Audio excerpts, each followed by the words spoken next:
1993년 11월 4일 우리나라 불교계에 큰 별이 졌습니다.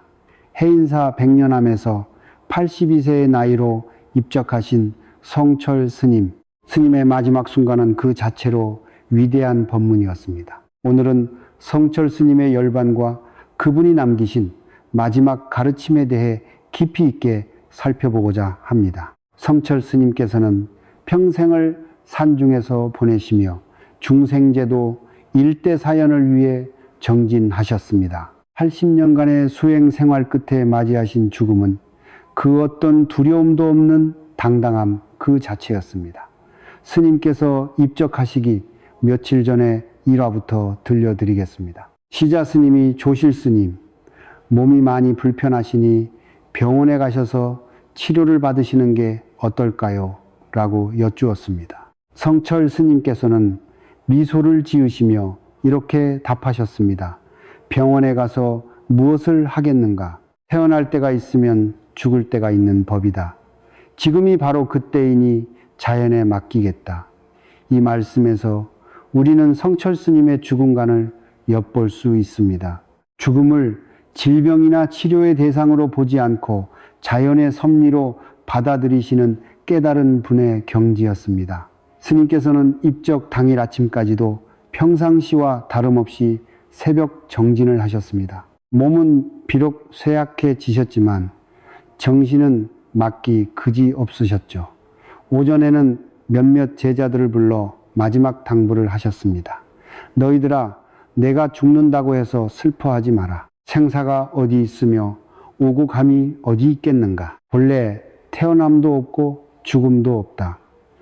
다만 인연 따라 나타났다가 인연 따라 사라질 뿐이다. 이 말씀은 화엄경의 핵심 사상인 연기법을 보여줍니다. 모든 존재는 인연에 따라 생겨나고 소멸한다는 진리입니다. 성철 스님께서는 자신의 죽음마저도 이 연기법의 실현으로 보셨습니다. 스님께서는 또한 이런 말씀도 하셨습니다. 산은 산이고 물은 물이다. 보리도 원래 없고 중생도 원래 없다. 애당초 부처될 것도 없고 제도할 중생도 없다. 이는 스님께서 평생에 걸쳐 강조하신 산은 산이요 물은 물이다라는 유명한 법어의 완성된 경지를 보여주는 말씀입니다. 선중에서는 깨달음의 과정을 세 단계로 설명합니다. 첫째, 산은 산이고 물은 물이다. 일반인의 경지. 둘째, 산은 산이 아니고 물은 물이 아니다. 수행 중의 의심 단계. 셋째, 산은 산이고 물은 물이다. 완전한 깨달음의 경지. 성철 스님께서는 마지막 순간에 이 셋째 단계의 완성을 보여주신 것입니다. 모든 것이 본래 그대로 완전하다는 깨달음의 경지입니다. 오후가 되자 스님의 호흡이 점점 약해지기 시작했습니다. 하지만 의식은 여전히 또렷하셨습니다. 제자들이 모여들자 스님께서는 힘겹게 입을 여시며 마지막 법문을 하셨습니다. 법에는 실제로 생멸이 없다. 마음이 생멸상을 짓는 것이다. 생멸심이 없어지면 정멸의 즐거움이 현존한다. 이 말씀은 유식하게 핵심을 보여줍니다. 외부의 현상이 생멸하는 것이 아니라 우리의 마음이 생멸의 상을 만들어낸다는 것입니다. 그 생멸하는 마음이 사라질 때 진정한 평안이 온다는 가르침입니다. 스님께서는 잠시 눈을 감으셨다가 다시 뜨시며 더욱 또렷한 목소리로 말씀하셨습니다. 나는 간다. 그러나 나는 언제나 여기 있다. 찾는 자는 나를 만날 것이다. 이 말씀은 많은 사람들에게 깊은 감동을 주었습니다.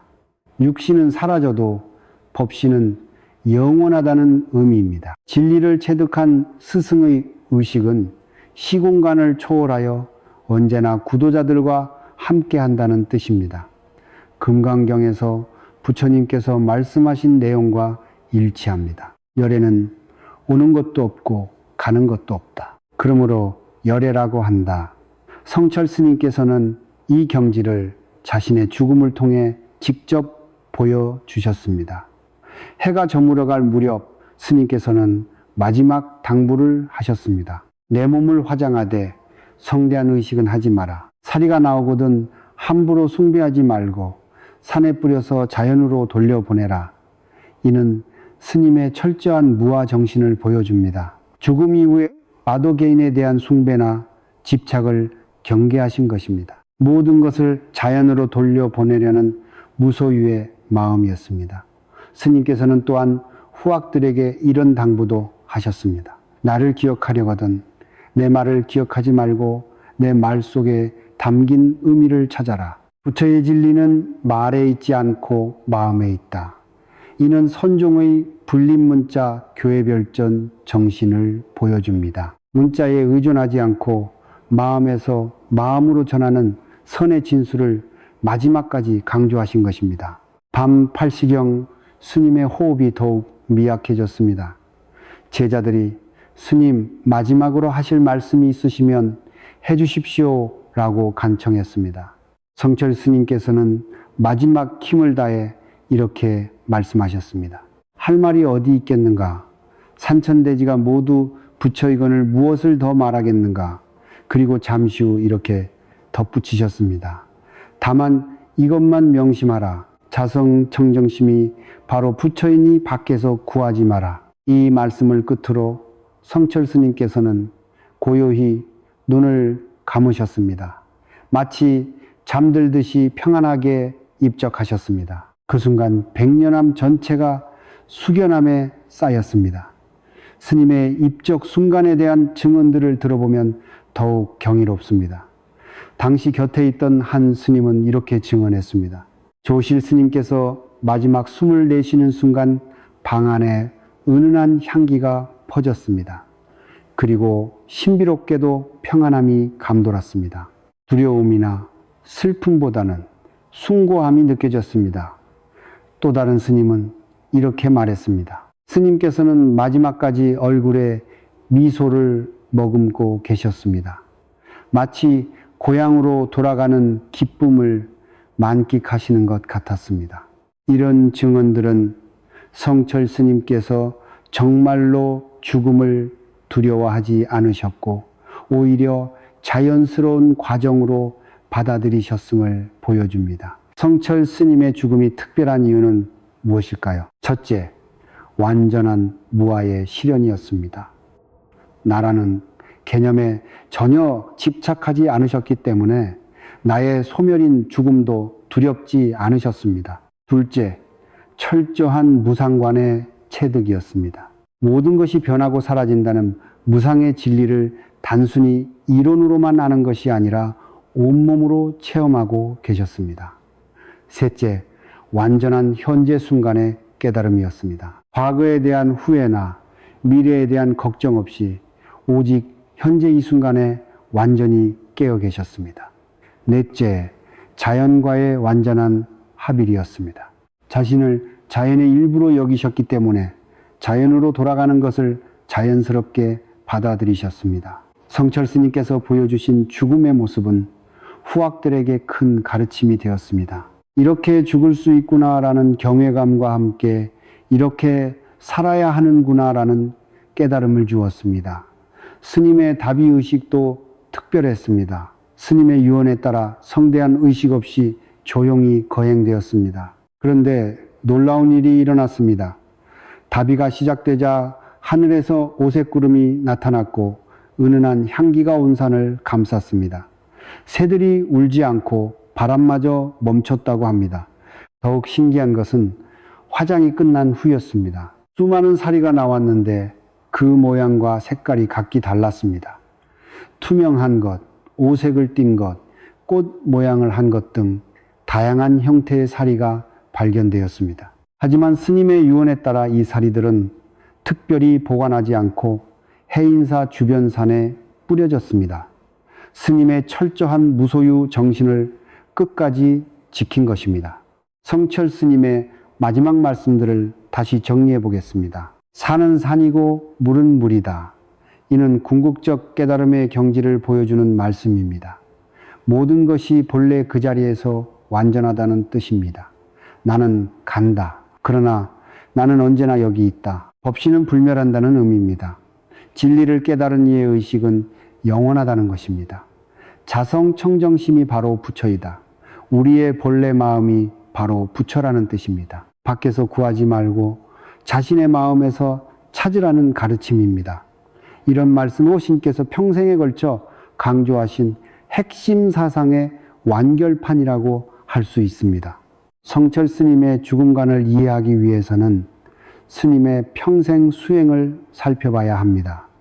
스님께서는 20세에 출가하신 후 80년간을 오직 수행에만 매진하셨습니다. 특히 30여 년간 백년암에서 나오지 않으시며 철저한 은둔 수행을 하셨습니다. 이 기간 동안 스님께서는 죽음에 대해 깊이 사유하셨습니다. 선종의 전통적인 죽음 공안들을 통해 죽음의 본질을 꿰뚫어 보셨던 것입니다. 조주 스님의 계획에도 불성이 있는가? 라는 화두부터 임재 스님의 정한 사람에 이르기까지 모든 화두의 궁극적 지향점은 생사를 초월하는 것입니다. 성철 스님께서는 이런 화두들을 통해 생사의 본질을 철저히 탐구하셨습니다. 그 결과 생사가 본래 없다는 깨달음에 이르셨습니다. 본래 태어남도 없고 죽음도 없다는 말씀은 바로 이런 깨달음에서 나온 것입니다. 성철 스님께서는 무상에 대해서도 독특한 관점을 보여주셨습니다. 일반적으로 무상은 모든 것이 변한다는 의미로 이해됩니다. 하지만 스님께서는 더 깊은 차원에서 무상을 보셨습니다. 변하는 것은 본래 변하는 것이고 변하지 않는 것은 본래 변하지 않는다. 무상함과 영원함이 본래 다르지 않다. 이는 매우 심오한 관점입니다. 현상적으로는 모든 것이 변하지만 본질적으로는 변하지 않는다는 뜻입니다. 물결은 계속 변하지만 바다는 변하지 않는 것처럼 현상은 변해도 그 바탕인 법성은 변하지 않습니다. 성철 스님께서는 이런 깨달음을 바탕으로 죽음을 조금도 두려워하지 않으셨습니다. 변하는 것은 본래 변하는 것이니 죽음도 자연스러운 변화일 뿐이라고 보셨습니다. 스님께서 입적하시기 전 몇 년간의 법문들을 보면 죽음에 대한 언급이 자주 나옵니다. 죽음이 무엇인가? 육신의 사대가 흩어지는 것일 뿐이다. 사대는 본래 내 것이 아니니 흩어진다고 해서 내가 죽는 것은 아니다. 진정한 자는 생사를 초월한다. 몸은 죽어도 마음은 죽지 않는다. 아니다. 정확히 말하면 죽을 마음도 없다. 이런 말씀들을 통해 스님께서는 제자들에게 죽음에 대한 올바른 관점을 심어 주셨습니다. 성철 스님의 입적 소식이 전해지자 전국에서 많은 사람들이 조문을 왔습니다. 그런데 조문객들이 입을 모아 하는 말이 있었습니다. 슬프지 않다. 오히려 경건하다. 스님께서 보여주신 죽음의 모습이 너무나 아름답다. 이런 죽음이라면 나도 두렵지 않겠다. 이는 성철 스님의 죽음이 단순한 한 개인의 죽음이 아니라 모든 사람들에게 죽음에 대한 새로운 시각을 제시해준 교육적 의미가 있었음을 보여줍니다. 특히 많은 젊은 스님들이 성철 스님의 입적을 보고 저렇게 죽고 싶다는 소망을 갖게 되었습니다. 죽음에 대한 두려움이 사라지고 오히려 목표가 된 것입니다. 이는 매우 특별한 일입니다. 죽음이 회피의 대상이 아니라 추구의 대상이 된 것이니까요. 스님께서 남기신 마지막 가르침은 말로만 된 것이 아니었습니다. 스님의 전생애가 그 가르침의 증명이었고 특히 죽음의 순간이 그 완성이었습니다. 어떻게 살 것인가? 라는 질문에 대한 답을 어떻게 죽을 것인가를 통해 보여주신 것입니다. 성철 스님의 죽음에서 우리가 배울 수 있는 것들을 정리해 보겠습니다. 첫째, 죽음은 두려워할 것이 아니라는 점입니다. 올바른 관점으로 바라보면 죽음도 자연스러운 과정입니다. 둘째, 평소의 마음가짐이 중요하다는 점입니다. 갑자기 죽음 앞에서 달라지는 것이 아니라 평생의 수행이 죽음의 순간에 그대로 드러납니다. 셋째, 무아와 무상의 깨달음이 핵심이라는 점입니다. 나라는 집착과 영원하다는 착각에서 벗어날 때 죽음의 두려움도 사라집니다. 넷째, 현재 순간에 충실해야 한다는 점입니다. 미래의 죽음을 걱정하기보다 현재를 완전히 살아내는 것이 중요합니다. 다섯째, 자연의 섭리를 받아들여야 한다는 점입니다. 인위적으로 거스르려 하지 말고 자연의 흐름에 순응하는 지혜가 필요합니다. 성철 스님의 입적 후 많은 사람들이 궁금해한 것이 있습니다. 과연 스님께서는 정말 아무런 두려움이 없으셨을까? 이에 대해 당시 곁에 있던 제자 스님들의 증언이 있습니다. 조실 스님께서는 마지막 순간까지 전혀 두려워하지 않으셨습니다. 오히려 해방감 같은 것을 느끼시는 것 같았습니다. 입적하시기 며칠 전부터 오히려 더 밝으셨습니다. 마치 오랜 여행을 마치고 집으로 돌아가는 기쁨 같은 것을 얼굴에서 느낄 수 있었습니다. 이런 증언들은 성철 스님께서 정말로 죽음을 자연스럽게 받아들이셨음을 보여줍니다. 성철 스님의 죽음은 또한 현대의학에 대한 시사점도 줍니다. 스님께서는 생명 연장을 위한 처치를 모두 거부하셨습니다. 자연스러운 죽음을 원하셨던 것입니다. 기계로 생명을 연장하는 것이 무슨 의미가 있는가? 때가 되면 가는 것이 순리다. 이는 현재 논의되고 있는 존엄사 문제와도 연결됩니다. 의미 없는 생명 연장보다는 자연스럽고 품위 있는 죽음이 더 소중하다는 관점입니다. 물론 스님께서는 섣부른 포기를 말씀하신 것은 아닙니다. 최선을 다해 살되 자연의 한계는 인정하라는 뜻입니다. 성철 스님께서 보여주신 죽음의 모습은 현대인들에게 많은 과제를 던져줍니다. 우리는 죽음을 어떻게 준비하고 있습니까? 의학의 발달로 수명은 늘어났지만 죽음에 대한 두려움은 오히려 커진 것 같습니다. 성철 스님의 지혜를 통해 우리도 죽음에 대한 새로운 관점을 가져야 합니다. 죽음은 실패가 아니라 완성입니다. 한 생의 마무리이며 새로운 시작입니다. 이런 관점으로 죽음을 바라본다면 삶 자체가 더욱 의미 있어집니다.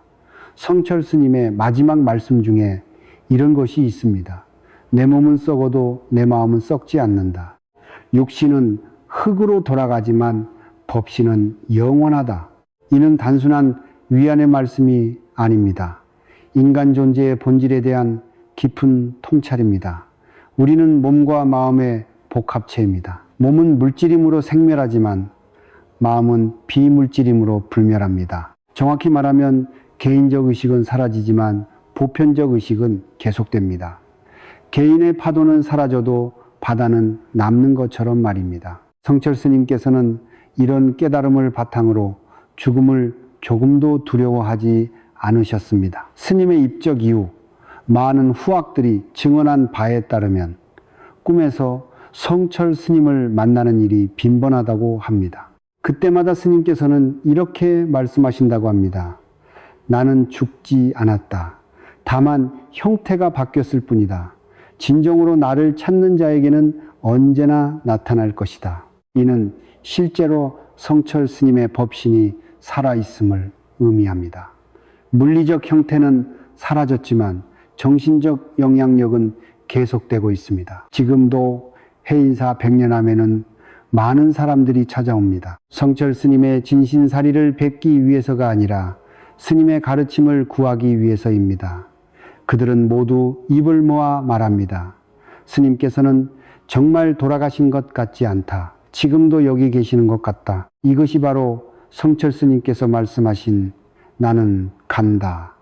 그러나 나는 언제나 여기 있다의 의미입니다. 성철 스님의 죽음과 마지막 말씀은 우리에게 죽음에 대한 근본적 질문을 던져줍니다. 과연 죽음이란 무엇인가? 정말로 모든 것의 끝인가?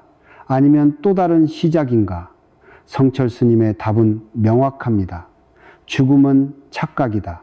본래 죽을 것도 없고 태어날 것도 없다. 이는 단순한 철학적 사변이 아닙니다. 80년간의 수행을 통해 체득한 체험적 진리입니다. 우리도 성철 스님의 가르침을 따라 죽음에 대한 올바른 관점을 가져야 합니다. 그것이 스님께서 마지막까지 우리에게 주신 가장 소중한 선물입니다. 성철 스님께서 입적하신 지 30년이 넘었지만 스님의 가르침은 여전히 살아 있습니다. 특히 죽음에 대한 가르침은 현대인들에게 더욱 절실히 필요합니다. 의학이 발달하고 수명이 늘어났지만 죽음에 대한 두려움은 오히려 커졌습니다. 이런 시대에 성철 스님의 지혜는 우리에게 큰 위안과 용기를 줍니다. 마지막으로 성철 스님께서 평생에 걸쳐 강조하신 핵심 메시지를 다시 한번 새겨보겠습니다. 자성 청정심이 바로 부처다. 밖에서 구하지 말고 자신의 마음에서 찾아라. 이 말씀은 죽음에 대해서도 적용됩니다. 죽음의 해답도 밖에서 구할 것이 아니라 자신의 마음에서 찾아야 합니다. 우리의 본래 마음은 생사를 초월합니다. 그 마음을 깨달으면 죽음도 두렵지 않습니다. 이것이 성철 스님께서 마지막까지 전해주신 가르침입니다. 성철 스님의 입적 과정을 지켜본 한제가 불자는 이렇게 증언했습니다. 스님께서 돌아가시는 모습을 보고 죽음에 대한 제 생각이 완전히 바뀌었습니다. 죽음이 끝이 아니라 졸업 같은 것이구나 하고 느꼈습니다. 또 다른 목격자는 이렇게 말했습니다.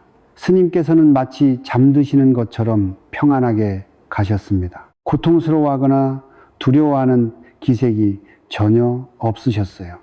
오히려 안도하시는 것 같았습니다. 이런 증언들은 성철 스님께서 정말로 죽음을 자연스럽게 받아들이셨음을 보여줍니다. 성철 스님께서 보여주신 죽음의 모습은 후학들에게 구체적인 목표가 되었습니다. 많은 수행자들이 성철 스님처럼 죽고 싶다는 소망을 갖게 되었습니다.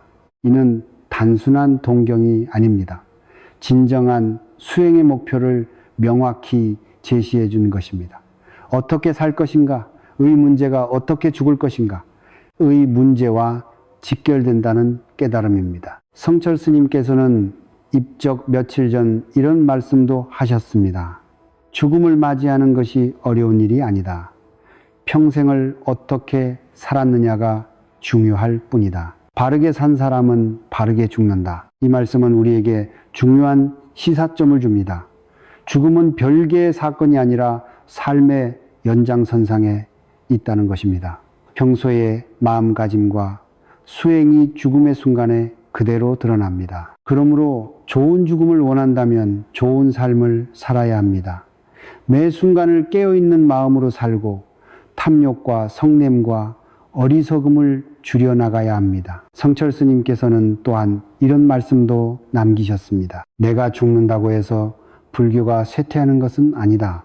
진리는 개인을 초월한다. 부처님의 가르침은 영원하다.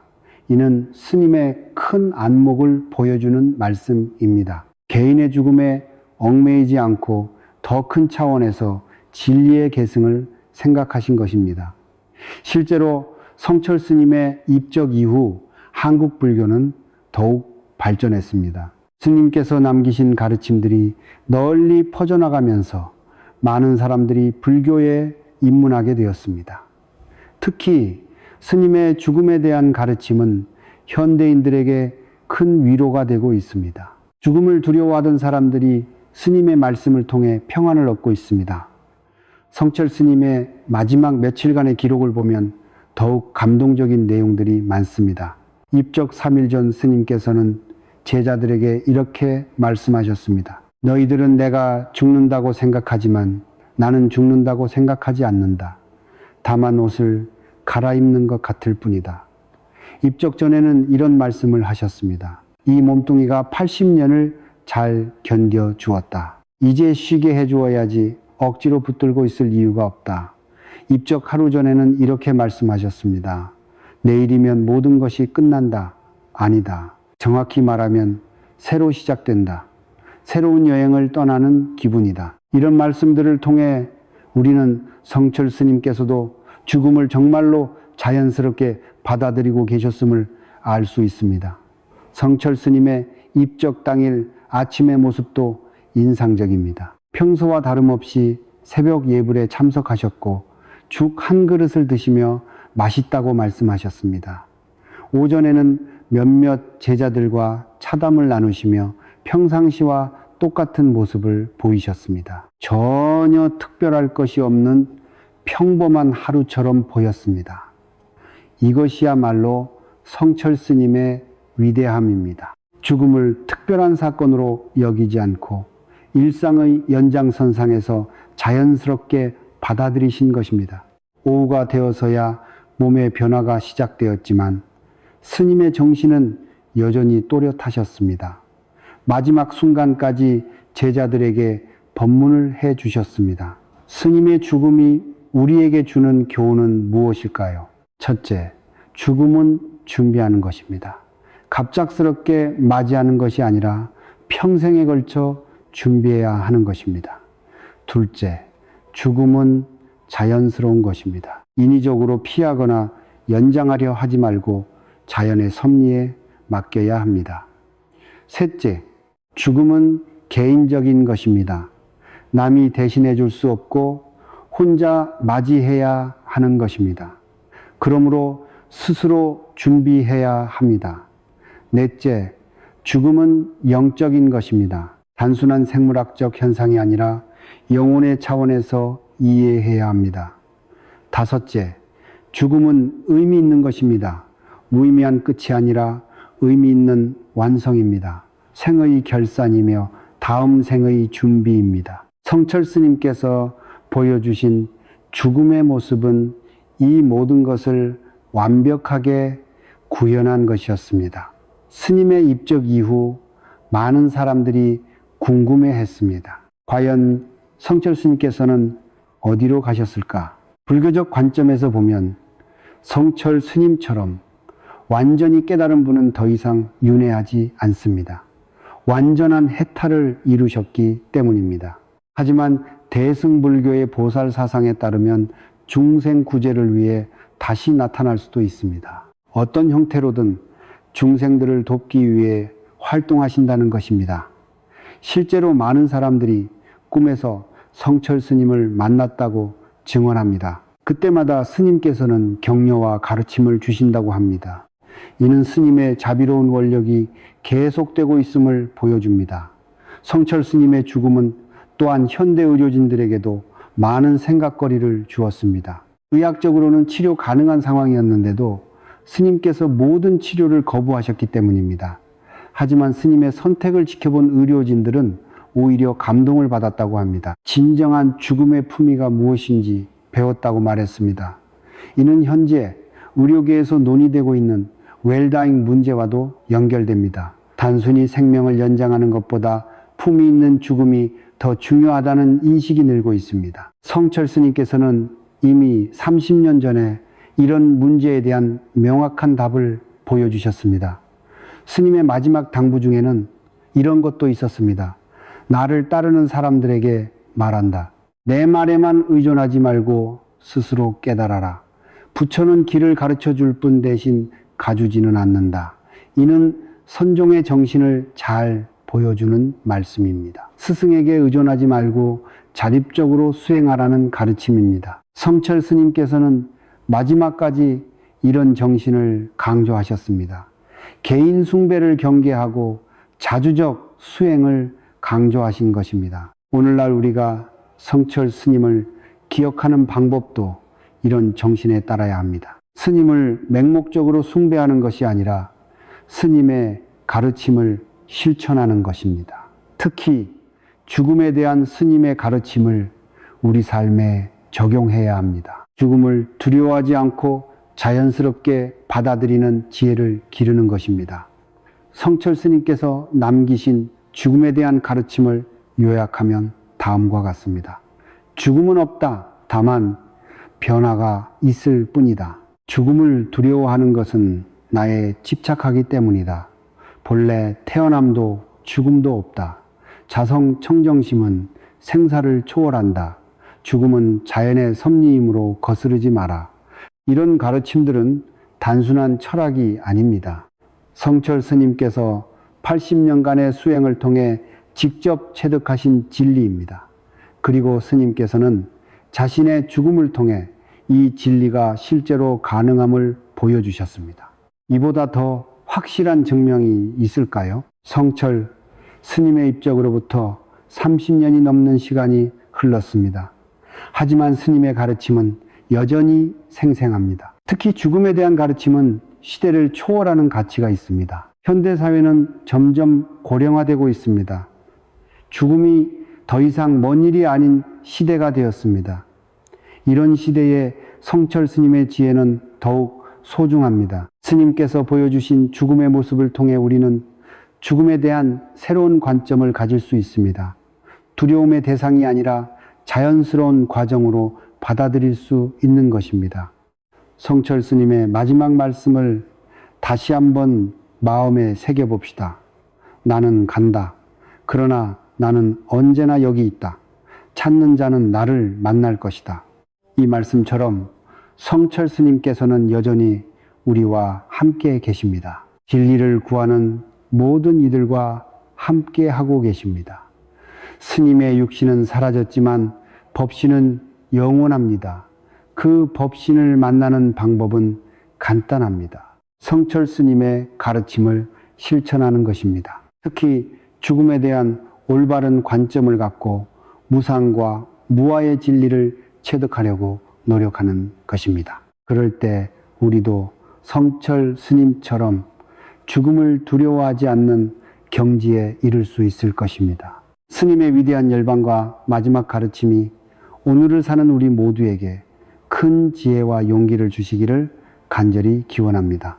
죽음이 끝이 아니라 새로운 시작임을 깨닫고 매 순간을 소중히 여기며 살아가는 지혜로운 삶을 살아가시기 바랍니다. 부처님의 자비광명이 여러분과 함께 하시고 성철 스님의 가르침이 여러분의 마음을 밝혀주시기를 간절히 기원합니다.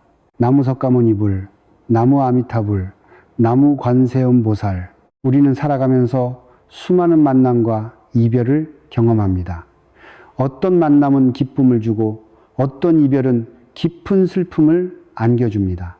왜 이 사람과 만나게 되었을까? 왜 사랑하는 사람과 헤어져야 하는가? 이런 의문이 마음을 무겁게 누를 때가 있습니다. 하지만 성철 스님께서는 이 모든 것이 우연이 아니라 깊은 인연의 법칙에 따른 것이라고 하셨습니다. 모든 만남에는 이유가 있고 모든 이별에도 의미가 있다는 말씀입니다. 오늘은 성철 스님의 가르침을 통해 인연의 법칙이 무엇인지 알아보겠습니다. 과연 우리의 만남과 이별에는 어떤 깊은 뜻이 담겨 있을까요? 성철 스님께서는 평생에 걸쳐 인연의 소중함을 강조하셨습니다. 스님 자신의 삶도 놀라운 인연들로 이어져 있었습니다. 출가하게 된 인연부터 깨달음을 얻게 된 인연까지 모든 것이 절묘하게 연결되어 있었습니다. 부처님께서는 아함경에서 이렇게 말씀하셨습니다. 이것이 있으므로 저것이 있고 이것이 생김으로 저것이 생긴다. 이것이 없으므로 저것이 없고 이것이 멸함으로 저것이 멸한다. 이것이 바로 연기법입니다. 모든 존재는 서로 의존하여 생겨나고 독립적으로 존재하는 것은 아무것도 없습니다. 우리의 만남도 이 연기법의 작용입니다. 먼저 인연이라는 말의 깊은 뜻부터 살펴보겠습니다. 인연은 인과 연으로 나누어집니다. 인은 직접적인 원인이고 연은 간접적인 조건입니다. 씨앗이 나무가 되는 것을 예로 들어보겠습니다. 씨앗 자체가 인입니다. 하지만 씨앗만으로는 나무가 될 수 없습니다. 흙과 물과 햇빛이라는 연이 필요합니다. 사람과의 만남도 마찬가지입니다. 과거 생의 업력이 인이라면 현재의 시간과 장소와 상황이 연입니다. 인과 연이 만날 때 비로소 만남이 이루어집니다. 성철 스님께서 출가하게 된 인연을 살펴보겠습니다. 어느 날 스님께서는 우연히 영가대사의 증도가를 읽게 되셨습니다. 그 순간 스님께서는 캄캄한 밤중에 밝은 횃불을 만난 듯 했다고 하셨습니다. 이것이 스님의 출가 인연이었습니다. 과거 생부터 쌓인 구도의 염원이 인이었고 그 책을 만나게 된 것이 연이었습니다. 인과 연이 만나 출가라는 결과가 나타난 것입니다. 하지만 스님의 출가 과정은 순탄하지 않았습니다. 가족들의 극심한 반대에 부딪혔습니다. 특히 할아버지께서는 석가모니가 내 원수다라며 크게 반발하셨습니다. 그러나 성철 스님의 의지는 흔들리지 않았습니다. 중이 안 되면 내가 죽을 것 같다며 끝까지 출가 의지를 굽히지 않으셨습니다. 결국 가족들도 스님의 뜻을 받아들일 수밖에 없었습니다. 이것도 인연의 법칙입니다. 진정한 인연은 어떤 장애물이 있어도 결국 이루어지게 되어 있습니다. 성철 스님께서 은사인 동산 스님을 만나게 된 것도 놀라운 인연이었습니다. 스님께서 지리산 대원사에서 홀로 수행하고 계실 때 동산 스님께서 그 소식을 듣고 급히 사람을 보내 해인사로 데려오셨습니다. 첫 만남에서 동산 스님께서는 성철 스님의 그릇을 알아보시고 곧바로 출가를 허락하셨습니다. 성철이라는 법명도 동산 스님께서 지어주신 것입니다. 이때 성철 스님의 나이는 24세였습니다. 만약 이 만남이 없었다면 스님의 일생은 어떻게 되었을까요? 인연의 신묘함을 느낄 수 있는 대목입니다.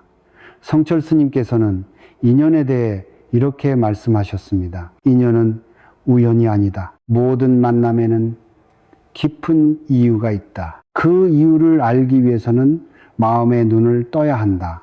어느 한거사가 성철 스님께 이런 질문을 했습니다. 스님, 저는 왜 이렇게 고생스러운 사람들만 만나게 됩니까? 좋은 사람들과는 인연이 닿지 않는 것 같습니다. 성철 스님께서는 이렇게 답하셨습니다. 그대가 만나는 사람들이 바로 그대의 거울이다. 고생스러운 사람들을 만난다는 것은 그대 마음에도 그런 면이 있다는 뜻이다. 먼저 자신의 마음을 바르게 하라. 이것이 인연의 법칙입니다. 우리가 만나는 사람들은 우리 자신의 업력과 마음 상태를 반영합니다. 좋은 인연을 원한다면 먼저 자신을 바르게 해야 합니다. 성철 스님께서는 또 이런 말씀도 하셨습니다. 인연을 탓하지 말라. 인연을 원망해봐야 소용없다. 지금 주어진 인연을 소중히 여기고 최선을 다해 살아가는 것이 지혜다. 실제로 스님께서는 어떤 인연이든 소홀히 하지 않으셨습니다. 찾아오는 모든 사람들에게 성심을 다해 법을 설해 주셨습니다.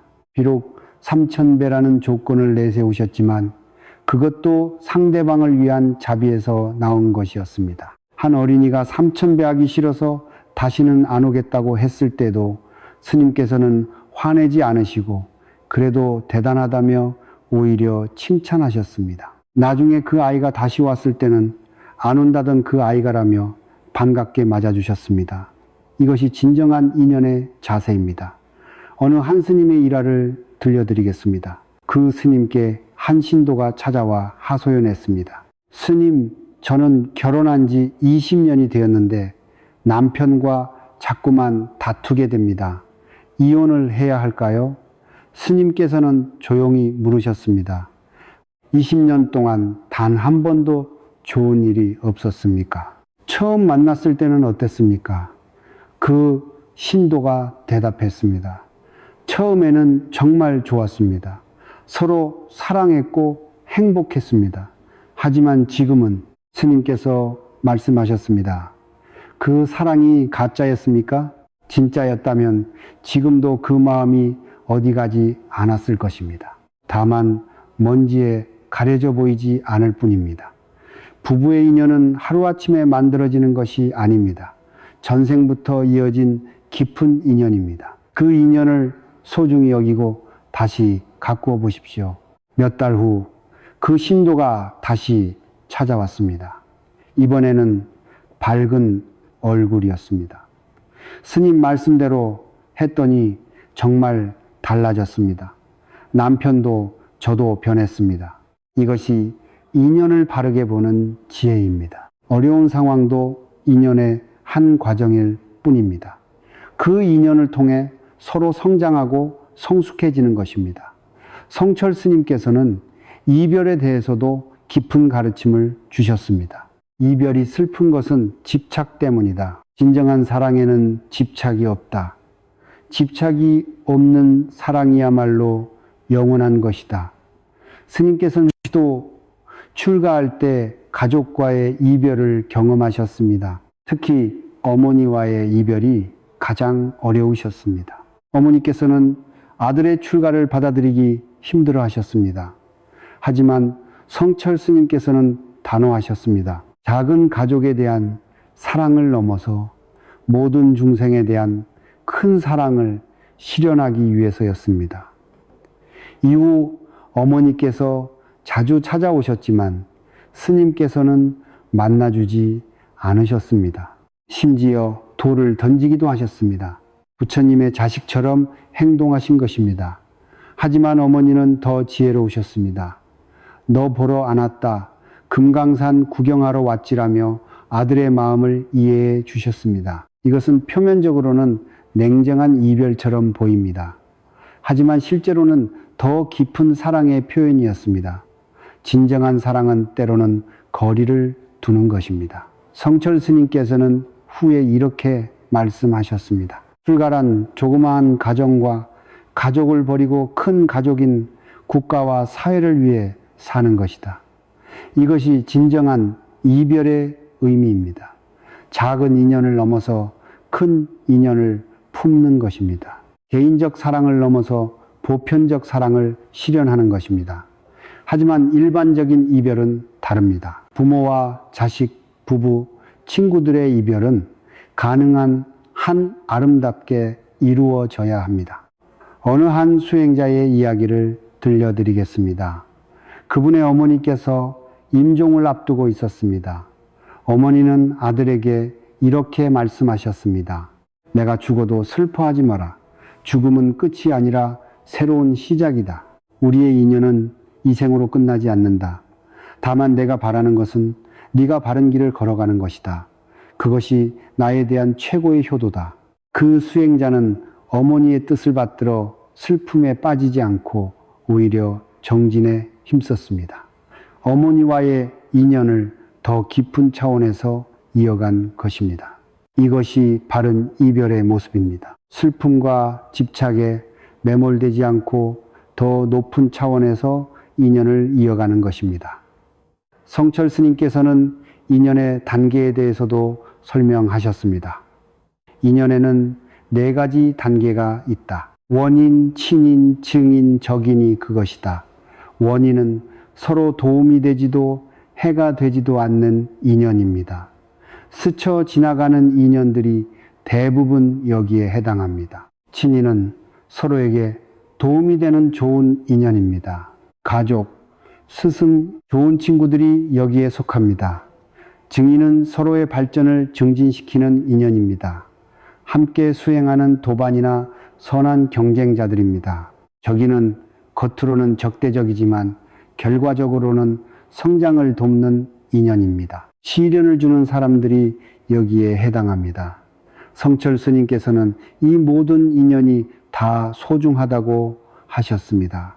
적인조차도 고마워해야 한다. 그들이 있기에 우리가 강해질 수 있다. 실제로 스님께서 겪으신 도노돈수 논쟁도 적인의 역할을 한 면이 있습니다. 많은 학자들이 스님을 비판했지만 그로 인해 스님의 사상이 더욱 명확해졌습니다. 스님께서는 그 비판자들을 원망하지 않으셨습니다. 오히려 진리를 밝히는데 도움이 되었다며 감사하게 여기셨습니다. 이것이 인연을 바르게 보는 지혜입니다. 모든 인연을 자신의 성장을 위한 기회로 받아들이는 것입니다. 성철 스님께서는 또 이런 말씀도 하셨습니다. 인연은 강요할 수 없다. 억지로 만들어낼 수도 없다. 자연스럽게 흘러가도록 놓아두어야 한다. 많은 사람들이 인연을 조작하려고 합니다. 좋은 사람과 친해지려고 억지를 부리거나 싫은 사람을 피하려고 애쓰기도 합니다. 하지만 진정한 인연은 자연스럽게 이루어집니다. 억지로 붙잡으려 해도 떠나가고 피하려 해도 다가오는 것이 인연입니다. 그렇다면 인연 앞에서 우리는 무력할 수밖에 없을까요? 성철 스님께서는 그렇지 않다고 하셨습니다. 인연은 바꿀 수 없지만 인연을 대하는 마음은 바꿀 수 있다. 같은 인연이라도 어떤 마음으로 대하느냐에 따라 전혀 다른 결과가 나타난다. 어떤 신도가 성철 스님께 이런 고민을 털어놓았습니다. 스님, 저는 직장에서 정말 힘든 상사를 만났습니다. 매일 스트레스를 받고 있습니다. 이직을 해야 할까요? 성철 스님께서는 이렇게 답하셨습니다. 그 상사가 그대에게 무엇을 가르쳐 주고 있는지 생각해 보라. 인내를 가르쳐 주는지, 겸손을 가르쳐 주는지, 아니면 강함을 가르쳐 주는지 말이다. 만약 이직을 한다 해도 또 다른 어려운 사람을 만날 것이다. 그때마다 도망갈 것인가? 지금 이 인연을 통해 배울 것을 다 배워라. 그 신도는 마음을 바꾸어 상사를 대했습니다. 짜증과 원망 대신 이해와 인내로 대했습니다. 놀랍게도 상사도 점차 달라지기 시작했습니다. 이것이 인연을 변화시키는 힘입니다. 외부 상황은 바꿀 수 없어도 내 마음은 바꿀 수 있습니다. 마음이 바뀌면 인연도 달라집니다. 성철 스님께서는 인연의 지속성에 대해서도 말씀하셨습니다. 진정한 인연은 죽음으로 끝나지 않는다. 생을 넘나들며 계속 이어진다. 이것을 윤회의 인연이라고 한다. 스님께서 동산 스님과의 인연이 그랬습니다. 동산 스님께서 입적하신 후에도 성철 스님은 늘 스승을 그리워하셨습니다. 스승의 가르침을 평생 실천하며 사셨습니다. 제자 원택 스님과의 인연도 마찬가지였습니다.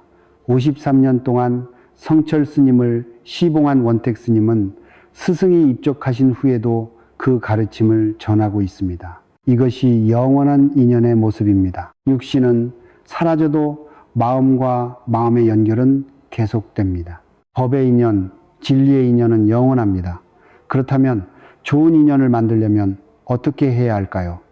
성철 스님께서 제시하신 방법들을 정리해 보겠습니다. 첫째, 자신을 바르게 하라. 좋은 인연을 원한다면 먼저 자신이 좋은 사람이 되어야 합니다. 거울에 비친 모습을 바꾸려면 자신이 바뀌어야 하는 것과 같습니다. 둘째, 모든 인연에 감사하라. 좋은 인연뿐만 아니라 어려운 인연도 감사히 받아들이세요. 모든 인연이 우리를 성장시키는 스승입니다. 셋째, 집착하지 말라. 인연을 억지로 붙잡으려 하지 마세요. 자연스럽게 오고 가도록 놓아두세요. 집착이 없을 때 진정한 인연이 이루어집니다. 넷째, 베풀면서 살라. 다른 사람에게 도움이 되는 사람이 되세요. 베푸는 사람, 주위에는 좋은 인연들이 모여듭니다. 다섯째, 원망하지 말라. 힘든 인연을 만나도 원망하지 마세요. 원망은 더 나쁜 인연만 불러올 뿐입니다. 성철 스님께서 젊은 제자들에게 자주 하신 말씀이 있습니다. 인연을 소중히 여겨라. 하지만 인연에 매몰되지는 말라. 인연을 통해 진리를 깨달아라. 이것이 인연에 대한 가장 지혜로운 자세입니다. 인연을 귀하게 여기되 집착하지 않고 인연을 통해 더 높은 진리를 체득하는 것입니다. 어느 한 스님의 이야기를 들려드리겠습니다. 그 스님께는 매우 소중한 제자가 있었습니다. 영특하고 수행도 열심히 하는 제자였습니다. 그런데 그 제자가 갑자기 병에 걸려 세상을 떠났습니다. 다른 제자들은 스승이 크게 슬퍼할 것이라고 생각했습니다. 하지만 그 스님께서는 평온하셨습니다. 슬퍼하는 제자들에게 이렇게 말씀하셨습니다. 그 아이는 내게 많은 것을 가르쳐 주었다. 수행이 무엇인지, 진정한 제자가 무엇인지 보여주었다.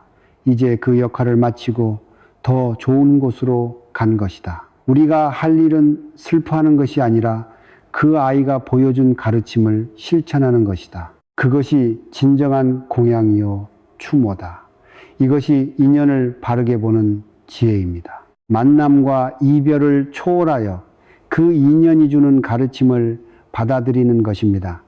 성철 스님께서는 말년에 이런 법문을 남기셨습니다. 인연 따라 살되 인연에 끌려다니지 말라. 인연을 만들되 인연을 조작하지 말라. 인연을 소중히 하되 인연에 집착하지 말라. 이 세 가지가 인연에 대한 핵심 가르침입니다. 인연 따라 산다는 것은 주어진 상황을 받아들이는 것입니다. 하지만 끌려다니지 않는다는 것은 주체성을 잃지 않는다는 뜻입니다. 인연을 만든다는 것은 적극적으로 선한 관계를 맺는 것입니다. 하지만 조작하지 않는다는 것은 자연스러움을 존중한다는 뜻입니다. 인연을 소중히 한다는 것은 모든 만남에 감사하는 것입니다. 하지만 집착하지 않는다는 것은 이별도 담담히 받아들인다는 뜻입니다. 현대를 살아가는 우리에게 이 가르침은 특히 소중합니다. SNS와 인터넷으로 수많은 사람들과 연결되어 있지만 진정한 인연은 오히려 희귀해지고 있습니다. 성철 스님의 가르침에 따르면 진정한 인연은 양이 아니라 질의 문제입니다. 수많은 얕은 관계보다는 몇 개의 깊은 인연이 더 소중합니다. 그렇다면 깊은 인연을 어떻게 알아볼 수 있을까요? 성철 스님께서는 이렇게 말씀하셨습니다. 진정한 인연은 서로를 성장시킨다. 함께 있으면 더 나은 사람이 되고 싶어진다. 이것이 좋은 인연의 표시입니다.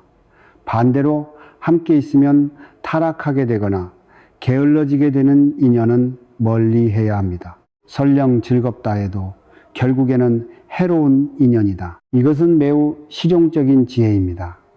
우리 주변의 인연들을 한번 점검해 볼 필요가 있습니다. 나를 더 나은 사람으로 만들어주는 인연은 소중히 하고 그렇지 않은 인연은 거리를 두는 것이 좋습니다. 성철 스님께서는 또 이런 말씀도 하셨습니다.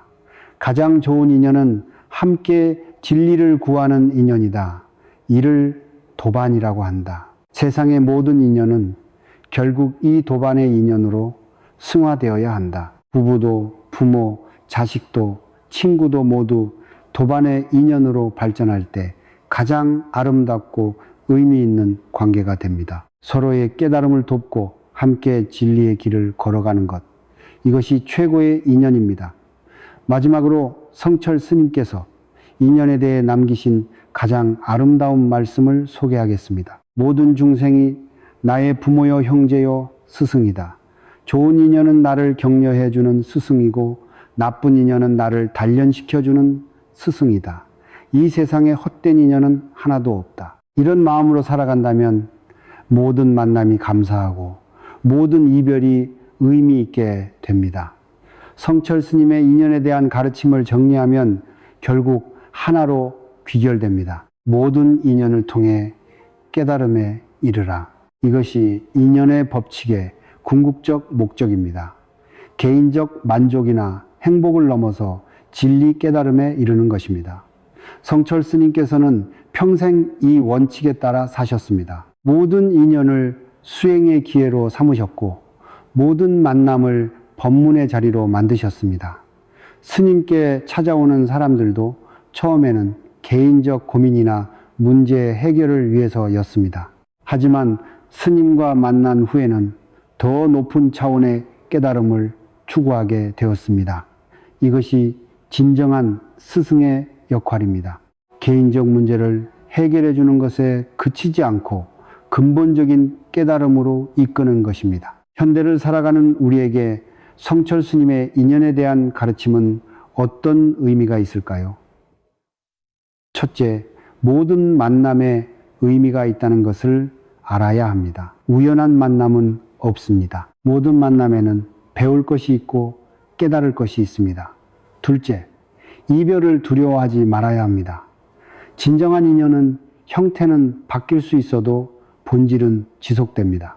육체적 이별이 영적 연결의 끝은 아닙니다. 셋째, 인연을 억지로 조작하려 하지 말아야 합니다.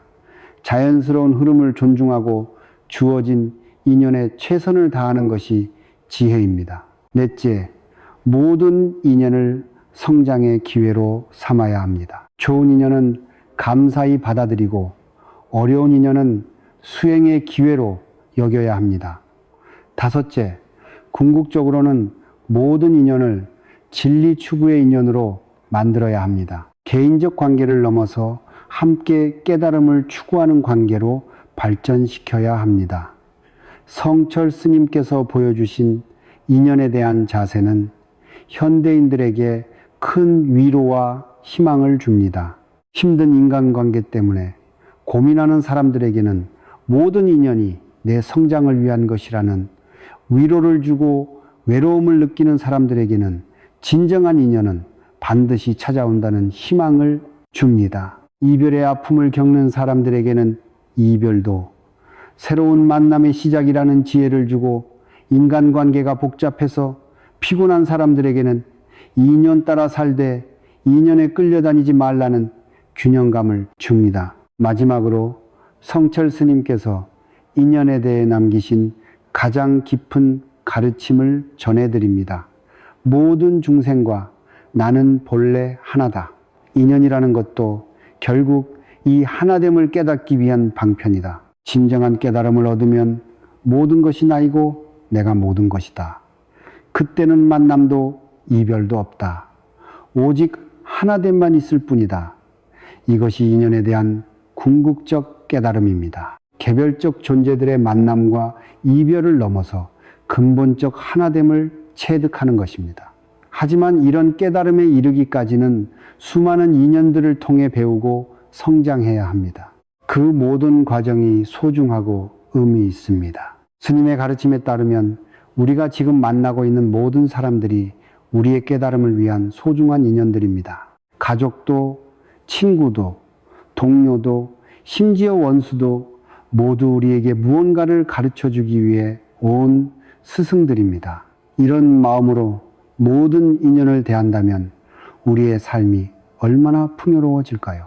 매 순간이 배움의 기회가 되고 모든 만남이 성장의 계기가 될 것입니다. 오늘 우리가 함께 나눈 성철 스님의 인연에 대한 가르침을 마음 깊이 새겨보시기 바랍니다. 모든 만남에는 이유가 있고 모든 이별에는 의미가 있습니다.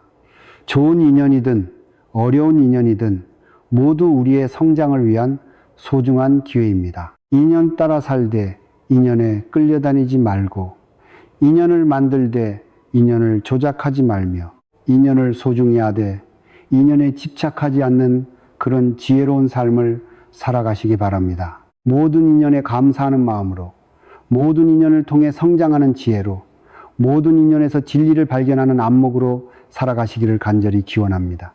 여러분의 모든 인연이 깨달음으로 이어지고 모든 만남이 성장의 기회가 되기를 기원합니다. 성철 스님께서 보여주신 인연의 지혜가 여러분의 삶에 깊은 평화와 기쁨을 가져다 주시기를 바랍니다. 부처님의 자비광명이 여러분과 함께 하시고 성철 스님의 가르침이 여러분의 마음을 밝혀주시기를 바랍니다.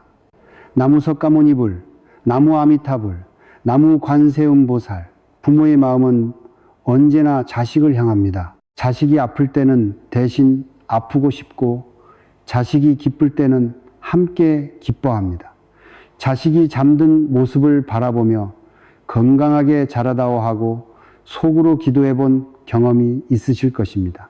자식의 미래를 걱정하며 좋은 사람들을 만나 행복하게 살았으면 하고 바라셨을 것입니다. 이런 부모의 간절한 마음이 바로 기도의 시작입니다. 성철 스님께서는 부모의 마음에 대해 이렇게 말씀하셨습니다. 부모의 사랑은 조건이 없다. 자식이 무엇을 하든 어떤 모습이든 변함없이 사랑한다. 이런 무조건적 사랑이야말로 부처님의 자비와 가장 가까운 마음이다. 오늘 우리는 부처님의 가르침에서 찾은 자식을 위한 5가지 기도에 대해 함께 살펴보겠습니다. 이 기도들은 단순히 자식을 바꾸려는 욕심이 아니라 부모가 자비를 실천하는 또 하나의 길입니다. 첫 번째 기도, 탐욕에 물들지 않기를 기도합니다. 현대사회는 끊임없이 더 많은 것을 원하도록 부추깁니다. 더 좋은 옷, 더 비싼 물건, 더 높은 성적, 더 많은 돈을 추구하게 만듭니다. 한 어머니의 이야기입니다. 중학생인 아들이 명품 운동화를 사달라고 조르기 시작했습니다. 엄마, 친구들은 다 이것이 있는데 나만 없어. 너무 창피해. 아들의 간절한 표정을 보니 사주고 싶었지만 경제적으로 부담스러웠습니다. 조금만 기다려. 엄마가 용돈을 모아서 사줄게. 하지만 며칠 후 아들이 또 다른 것을 사달라고 했습니다. 이번에는 게임기였고 다음에는 스마트폰이었습니다. 어머니는 깨달았습니다. 내가 계속 사주면 아이가 더 많은 것을 원하게 되는구나. 그 후 어머니는 아들과 진지한 대화를 나눴습니다.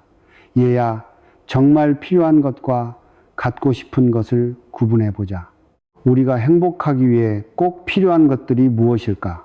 처음에는 아들이 이해하지 못했습니다.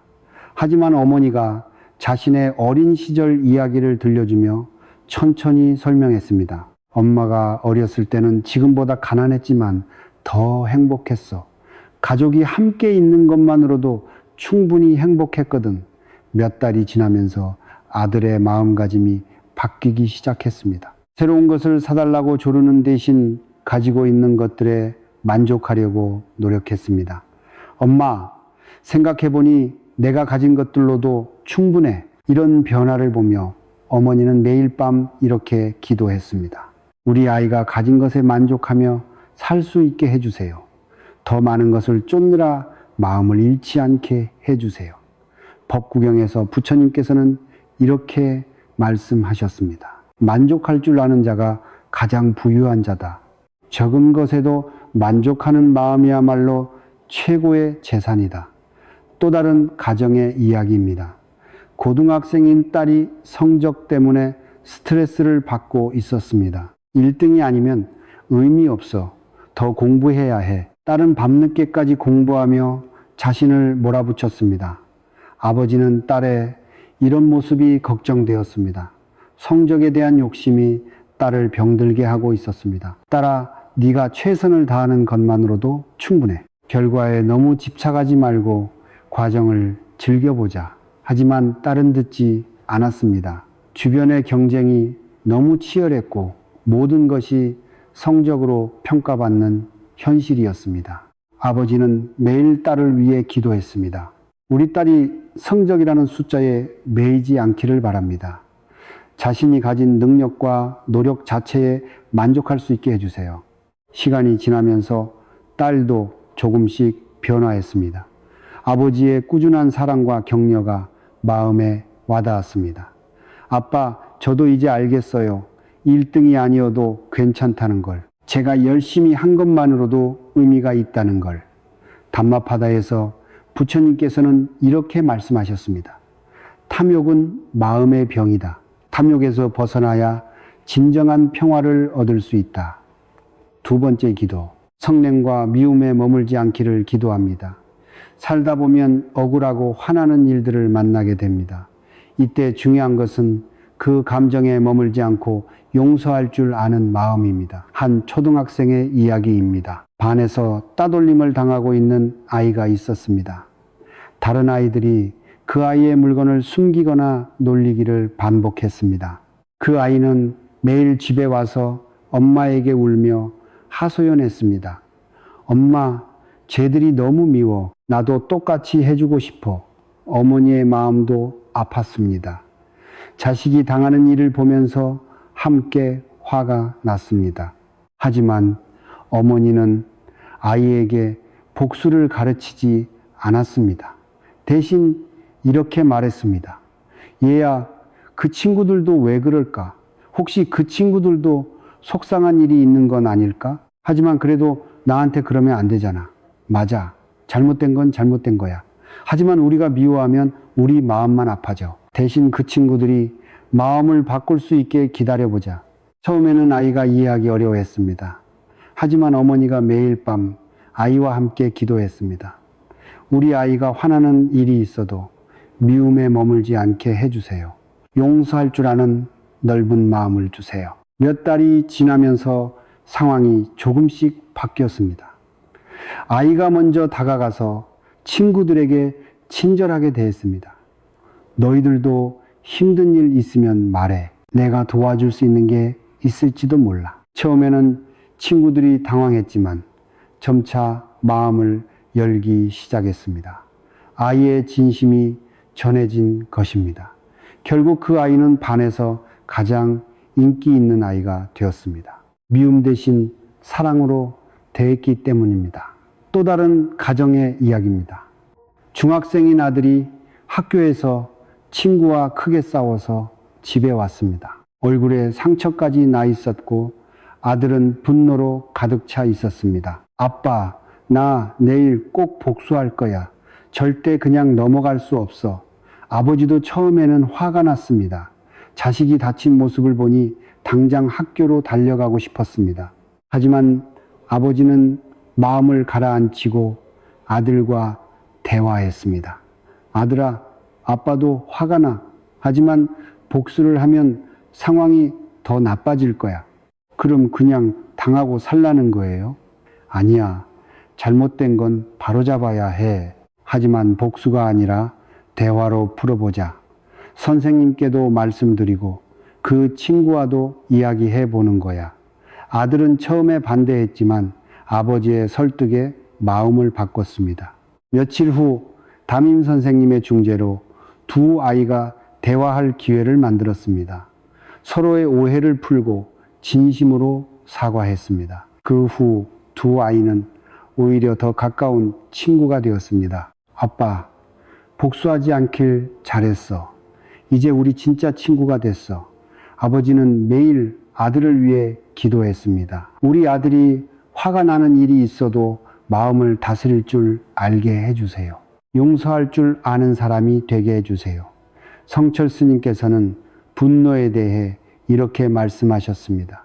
화는 자신을 태우는 불이다. 남을 해치려다가 자신이 먼저 타버린다. 진정한 당당함은 화를 내지 않는 것이다. 세 번째 기도. 어리석음에서 벗어나기를 기도합니다. 지혜란 단순히 많이 아는 것이 아닙니다. 진짜 중요한 것이 무엇인지 구분할 줄 아는 능력입니다. 한 고등학생의 이야기입니다. 아이가 친구들과 어울리면서 잘못된 길로 빠져들고 있었습니다. 술을 마시고 담배를 피우며 공부는 뒷전이었습니다.